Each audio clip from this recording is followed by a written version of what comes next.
Hello guys, it's me ആർദ്ര. പുതിയൊരു വീട്ടിലേക്ക് എല്ലാവർക്കും സ്വാഗതം. ഞാൻ വീട്ടിൽ നിന്ന് ഇൻട്രോ എടുക്കണമെന്ന് വിചാരിച്ചാണ്, പക്ഷെ എൻ്റെ ഒരുക്കത്തിൻ്റെ കൊണ്ട് നടന്നില്ല. അപ്പം ഈ പ്രാവശ്യത്തെ ന്യൂ ഇയർ ഞങ്ങൾ ബീച്ച് വെച്ചിട്ട് ആഘോഷിക്കാമെന്ന് വിചാരിച്ചു. അപ്പം എല്ലാവരും കൂടെ, കസിൻസ് എല്ലാവരും കൂടെ ഞങ്ങൾ ബീച്ചിലോട്ട് വന്ന കേട്ടോ.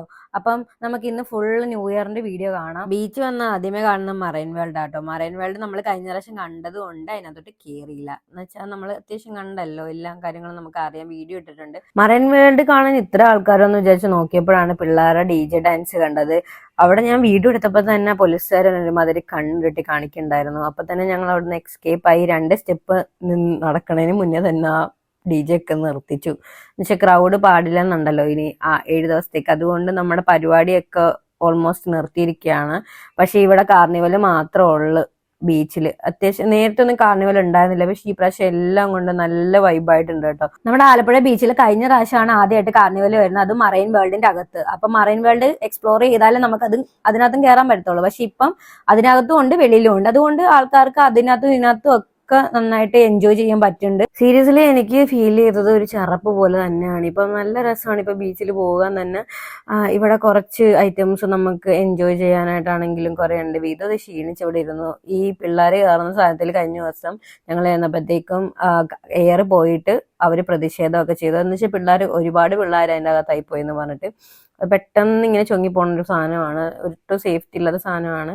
അപ്പം ഇവിടെ പാനിപ്പൂരി ബെൽപ്പൂരി എല്ലാം ഉണ്ട്. അവിടെ നിന്ന് നേരെ വന്നപ്പോഴാണ് ചേച്ചി ലൈവായിട്ട് ഹെന്ന ഇടണം കണ്ട. ചേച്ചിയുടെ ഇൻസ്റ്റാഗ്രാം പേജ്, വാട്സപ്പ് പേജ്, നിങ്ങൾക്ക് ആർക്കെങ്കിലും ആലപ്പുഴയിൽ അത്യാവശ്യം ഉണ്ടായി ചേച്ചിനെ വിളിക്കട്ടോ. നല്ല സ്പീഡ് ഉണ്ട് കേട്ടോ. ഇടണേലാണേലും നല്ല എന്താ പറയുക, ഒരു ഫിനിഷിങ് ഉണ്ട്. ചേച്ചിക്ക് നല്ല സ്പീഡാണ്. ഞാനിപ്പോൾ സ്പീഡ് കൂട്ടിയിട്ടിരിക്കണമെന്നില്ല, ഇത് കറക്റ്റ് ചേച്ചിയുടെ സ്പീഡാണ്. നല്ല രസമുണ്ട് കേട്ടോ. അപ്പോൾ അതെല്ലാം കണ്ടിട്ട് ഞങ്ങൾ നേരെ ദാഹിച്ചിട്ട് മേലായിരുന്നു. അപ്പം നമ്മൾ നേരെ സ്റ്റേജിൻ്റെ അങ്ങോട്ട് പോയി. അവിടെയാണ് കുറച്ച് കടകൾ ഉള്ളത്. പിന്നെ ഫുഡ് കോർട്ട് ഉണ്ട് കേട്ടോ. ഫുഡ് കോർട്ടിലൊന്നും നമ്മൾ കയറില്ല. ഞാൻ ഫാഷൻ ഫ്രൂട്ടിന്റെ മൊജിറ്റോ ആട്ടോ മേടിച്ചത്. അവര് കാന്താരിയും ഇതൊക്കെ മേടിച്ചു. എല്ലാവരും വെറൈറ്റി ആയിട്ട് ലിച്ചിയും ഗ്രീൻ ആപ്പിളും ഒക്കെ മേടിച്ചു. അപ്പൊ ഇത്രയും ക്രൗഡ് ഉള്ളത് കൊണ്ട് തന്നെ നമുക്ക് ക്യാഷ് ആണ് അവൈലബിൾ ആയിട്ടുള്ളത്, ഗൂഗിൾ പേ അവൈലബിൾ അല്ല. അതുകൊണ്ട് തന്നെ ഞങ്ങളുടെ കയ്യിലെ ക്യാഷ് തീർന്നു. അപ്പൊ തന്നെ പിന്നെ കുറച്ച് നേരം നിന്നപ്പോഴത്തേക്കും അച്ഛനും അമ്മയും ഇവിടെ ഉണ്ടെന്ന് പറഞ്ഞിട്ട് അച്ഛൻ്റെ അമ്മയുടെ നിന്ന് ക്യാഷ് മേടിച്ചിട്ട് എന്തെങ്കിലും ഇനി ഫുഡ് കഴിക്കാൻ പറ്റത്തുള്ളൂ. അതുകൊണ്ട് ഇനി അവരെ നോക്കിയിരിക്കുന്നത്. അപ്പൊ ഞങ്ങളുടെ സ്ഥിരം സ്പോട്ട് ഉണ്ട്, ഐ ലവ് ആലപ്പുഴ എന്ന് പറഞ്ഞാൽ. അപ്പൊ ഞങ്ങൾ അവിടെ നിൽക്കാന്ന് പറഞ്ഞിട്ട് അച്ഛനും അമ്മ അങ്ങോട്ട് പോയി. ഞങ്ങൾ ഇവിടെ കിടന്ന് വിളിച്ചിട്ട് ആരെയൊക്കെ പിന്നെ അവർ കാശ് തന്നിട്ട് അവർ പോയി. പിന്നെ ഞാൻ ഇഞ്ചി മിഠായി കഴിക്കട്ടെ. വിധുവിന് തീരെ വയ്യായിരുന്നു. വയറിന് നല്ലതാന്ന് പറഞ്ഞ് മേടിച്ച് കുടിച്ചാണ് കാന്താരി സോഡ ഏതാണ്ട്. പക്ഷെ സീരിയസ്ലി അവൾക്ക് തീരെ വയ്യായിരുന്നു. അതുകൊണ്ടാണ് ഞങ്ങൾ ഇഞ്ചി മിഠായി മേടിച്ചിരുന്നത്. ഇപ്പൊ 51 അങ്ങനെ ഞങ്ങൾ നോക്കിയിരിക്കാട്ടോ. അന്ന് 55 ആയിട്ട് എഴുന്നേച്ചാൽ മതി എന്ന് പറഞ്ഞിട്ട് അങ്ങനെ 55 ഞങ്ങൾ എഴുന്നേച്ച് ഇങ്ങനെ വെയിറ്റ് ചെയ്തോണ്ട് ഇരിക്കാട്ടോ. ഇപ്പൊ പറത്തുമെന്ന് വിചാരിച്ചിട്ട് ഇപ്പൊ പറത്തും കഴിയും.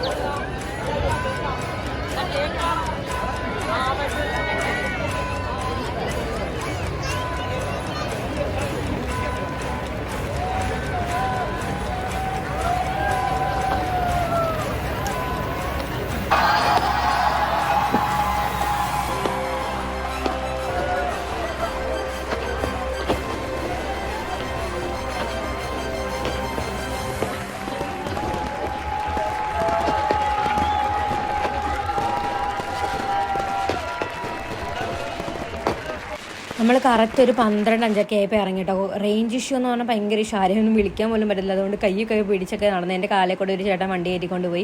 ഞാൻ എൻ്റെ ഇടയ്ക്ക് റിന്യൂവേട്ടനെ വിളിക്കാൻ പോയിട്ട് ഭയങ്കര റേഞ്ച് ഇഷ്യൂ ആയതുകൊണ്ട് ആളും വെളിയിൽ പോയിരിക്കുകയായിരുന്നു പരിപാടി കാണാൻ വേണ്ടിയിട്ട്. അപ്പം നമ്മൾ നോർമൽ കോൾ ചെയ്ത് വിഷൊക്കെ ചെയ്തു. അങ്ങനെ വിധു വന്ന് ഓക്കെ ആയി. അവൾക്ക് തീരെ വയ്യായിരുന്നു കേട്ടോ. അങ്ങനെ ഞങ്ങൾ വീട്ടിൽ പോവാം. ഇവിടെ നിന്ന് എടുത്തോണ്ട് പോകണതാണ് risk. Happy new year. Happy new year. ഇതിന് വയ്യേടി. Happy new year.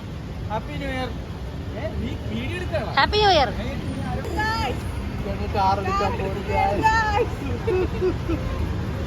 നമ്മള് സത്യം പറഞ്ഞാൽ റെയിൽവേ ട്രാക്കിന്റെ അവിടെ വന്നിട്ട് പെട്ടുപോയി ഗായ്സ്. കാറിന് എന്തൊക്കെയോ പ്രശ്നങ്ങളൊക്കെ ആയി ഗായ്സ്. നമ്മൾ വന്ന വണ്ടി കേടായി, അതാണ് ഇത്ര നേരം പിടിച്ചത്. ഇപ്പൊ നമ്മൾ വേറെ വണ്ടിയിൽ കയറിയിരിക്കാം.